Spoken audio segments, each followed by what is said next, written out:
Today, I'm going to talk about the defence against pathogens. There are two main defences I'm going to talk about today, primary and secondary. Your primary defence is your number one defence mechanism of stopping pathogens entering the body in the first place. First thing I'm going to talk about, skin. The human skin is the main primary defence.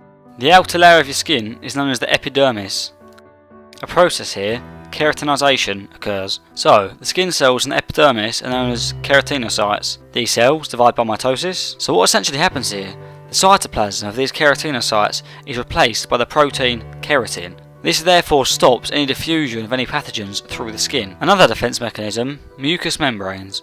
Obviously, substances such as oxygen, nutrients, food must enter the human body. However, in doing so, this allows pathogens away into the body. Areas such as the airways are protected by mucous membranes. Goblet cells and ciliated epithelium work in the mucous membrane. Goblet cells secrete mucus to trap pathogens, whereas cilia can waft the mucus up the top of the throat, ready to be swallowed, then digested. This will kill the pathogens. Now, if pathogens somehow do find their way past these primary defences, phagocytes act as a secondary defence. There are two types of phagocyte: neutrophils. These are manufactured in the bone marrow, and they are identified by their multi-lobed nucleus. The other, macrophages. These travel in the blood as monocytes. So now I'm going to quickly talk about how pathogens are digested by phagocytes. What I've drawn here is a pathogen, and these spiky things, these are antigens. Antigens are specific to an organism, and our immune system can locate what antigens are foreign and what antigens are our own. This is how we identify pathogens. Antibodies can bind to these antigens. Phagocytes do in fact have antibodies on their cell surfaces. Therefore, technically, phagocytes can bind directly to pathogens. So here, you have a phagocyte with its multi-lobe nucleus. Also inside are some lysosomes containing digestive enzymes. Here, the antibodies on the phagocyte have allowed it to bind with the pathogen. The antigens bind to the antibodies. Once connected, the phagocyte begins to engulf the pathogen. This is done by phagocytosis. Now, the phagocyte completely engulfs and swallows the pathogen. It then begins to form a phagosome around the pathogen inside the phagocyte. The lysosomes then begin to work, i.e. digest the pathogen by releasing lysines onto it. The useful parts of this pathogen are absorbed and taken in by the phagocyte. The toxins and the non-useful parts of the pathogen are secreted from the cell. How do macrophages work?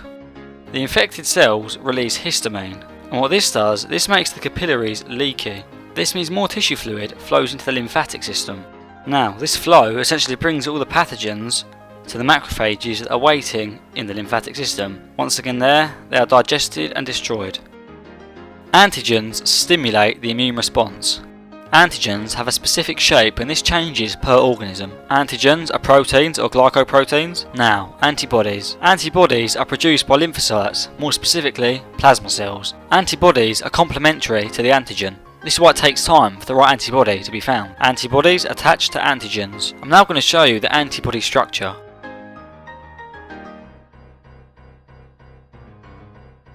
There are many disulfide bridges supporting the antigen structure. So to represent this, I'm going to draw it as a red line. These disulfide bridges are located in numerous places. This here is a hinge region. The hinge region actually acts very similar to a hinge on a door. It allows flexibility.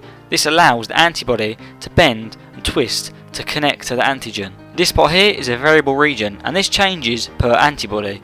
This is because antibodies are specific to the antigen. So, how do antibodies stop a pathogen?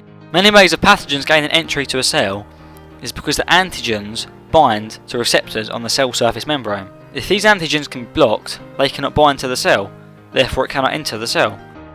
So this here is your pathogen. Its antigens are being blocked by antibodies. This is known as neutralization. This here is a large antibody. This can block many pathogens' antigens at once. This is known as agglutination.